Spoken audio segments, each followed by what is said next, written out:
I hope everyone is familiar with the jock nerd prep goth alignment chart. You know, you can take the test with your friends, you see people use it for fictional characters, and I will now use it to definitively categorize the top 100 most influential historical figures, according to Times magazine. And that list starts with Jesus. You know, the crucifix is the very symbol of goth culture, and Jesus is easily the baseline for all future goths on this list. Then there's Napoleon. This man radiates testosterone and willpower. His impressive military efforts should give him jock status, but he was also born into mining ability and fiercely supported the French textile industry, which is very preppy of him. On the other hand, look at this man, and tell me he wouldn't have played the shit out of D&D. I'll just do this with him, okay? Muhammad, founder of Islam. It's religion, you know, so I'm just gonna put him on a point close enough to Jesus. William Shakespeare, preppy nerd, and I'll tell you why. Forehead over here was a collective of people that were both smart and well off, joining forces with the goal of unifying the English language. This is a common theory and it makes sense, so William, or should I say Wilvear, goes here. Abraham Lincoln. So many American presidents on this list. America is land of the jock. This one wrestled. 8 other US presidents were also known wrestlers, including the next person on the list, so I'm just gonna put all of them here. Adolf Hitler. Goth, obviously. Why? Mommy issues. But I'm putting him in the shame area for being a garbage historical figure. Aristotle. Yeah, the father of all knowledge sounds as nerdy to me as it gets. Alexander the Great.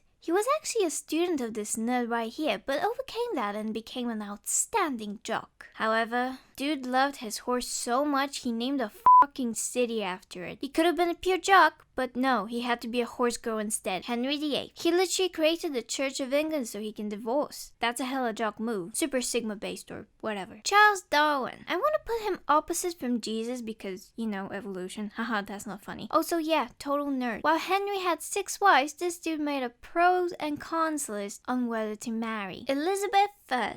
Girl boss trendsetter. Definitely a prep. You gotta be if you can convince Britain that tooth frost is hot and lead and mercury are skincare items. Karl Marx. Definitely a goth. Yeah, he could lean towards nerd because economist, writer, philosopher. But if you label your work as a manifesto, that's so goth, dude. What the fuck? That being said, most punks are commies, so you stay right there. Carl. Julius Caesar. The fact that he had an affair with a chick that has bangs is enough for me to put him in goth. I also think he's dramatic enough to be a goth, like, even you, Brutus. Cry, goth boy. Queen Victoria. No one in history has ever looked this prep. Come on. Those eyes scream, I had private tutors. Martin Luther. Goth all the way. In his words, you cannot buy your sins with money, you filthy preps. Stalin. He has no personality outside of being awful. Off to the shame area with Hitler. Albert Einstein. Silly little guy that did math. But he also did meth and cocaine because it allowed him to stay up longer, and that's pretty goth. Plus, if you just take his silhouette in, bam, he gets even closer to goth. Christopher Columbus is a prep for one reason only, and it's a big one. The dude literally threw overboard all the tobacco that the Native Americans gifted him because it smelled bad to him. Like, oh no, I would never smoke. Isaac Newton, pure nerd, never even got married, too busy doing nerd shit. Who the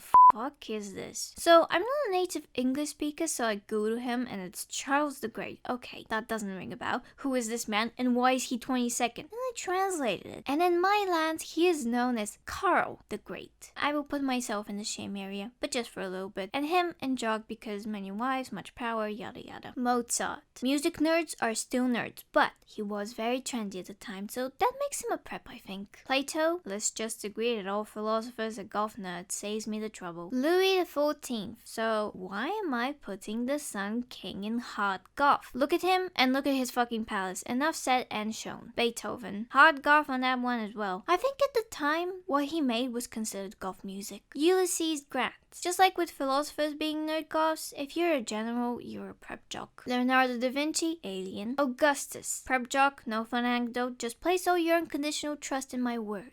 Carl Linus, nerd that I'm surprised is this high up on the list. But he is just so cute. Look at him, he deserves his spot. Charles Dickens, Victorian era writers are all goth. People that pose like this are all goth, full stop. Paul the Apostle. I can't believe his name is Paul. I'm just gonna put him next to Jesus because they're friends. Winston Churchill. He has just one picture, cigar and dog free. And based on his cigar and dog choices, I'll say we have our first normie. Genghis Khan, the founding father of all jockery. Charles First. I should put him in terrible, but he's just so... Look at him. He looks like he had an edible and he's waiting for his turn on the Nintendo for some Super Monkey Ball. Thomas Edison. I don't think it's fair to give him the nerd label because he was such a commercially oriented inventor. Plus, he's definitely capable of pushing all these guys inside a locker. Jock.